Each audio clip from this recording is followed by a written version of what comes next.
अवधि में मेरी रचनाएं अभिव्यक्ति को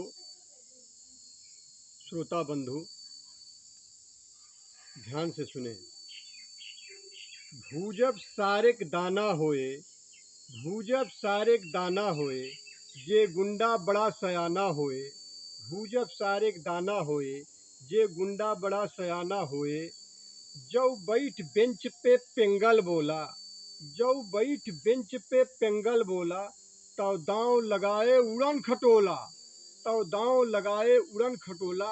गुंडा बड़का बनत रहे, खींच के मारे दुई हथ गोला। गुंडा बड़का बनत रहे, खींच के मारे दुई हथ गोला। हाँ हाँ हाँ हाँ होए लाग, औ मनइन कै लोए लाग। हाँ हाँ हाँ हाँ होए लाग, औ मनइन कै लोग लोए लाग। सगरव जवार मा वाह वाह, आँख फूटी अब काना होए। भूजब सारेक दाना होए, जे गुंडा बड़ा सयाना होए। बड़ा फालतू अल्टू पलटू भौकाल बनाएं, बड़ा फालतू अल्टू पलटू भौकाल बनाएं। सीसी चढ़ाई के चौराहे पे झूठे कई बउवाल बनाएं, सीसी चढ़ाई के चौराहे पे झूठे का बउवाल बनाएं।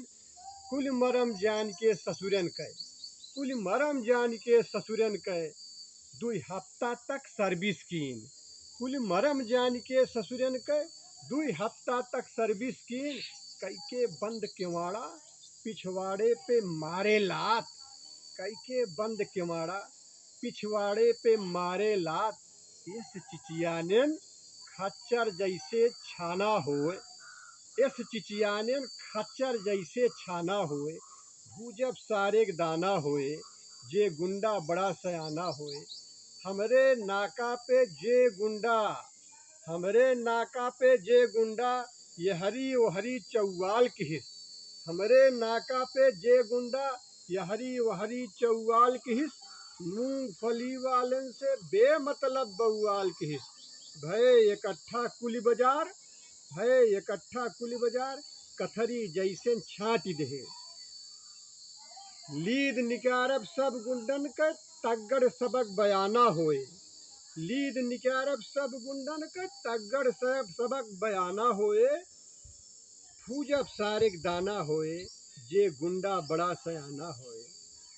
रेड़ी पटरी वालन से क्यों गुर्गा, जो मांगिस हफ्ता। रेड़ी पटरी वालन से क्यों गुर्गा, जो मांगिस हफ्ता। बारीक ससुर का कूट देव, बारीक ससुर का कूट देव, जस कटहर कै कोफ्ता। बारीक ससुर का कूट देव, जस कटहर कै कोफ्ता। चर्बी चौचक झाड़ देव, सेखी चढ़ी उतार देव। चर्बी चौचक झाड़ देव, सेखी चढ़ी उतार देव। बकुली जस करब शरीर, केतनौ सार ओताना होए।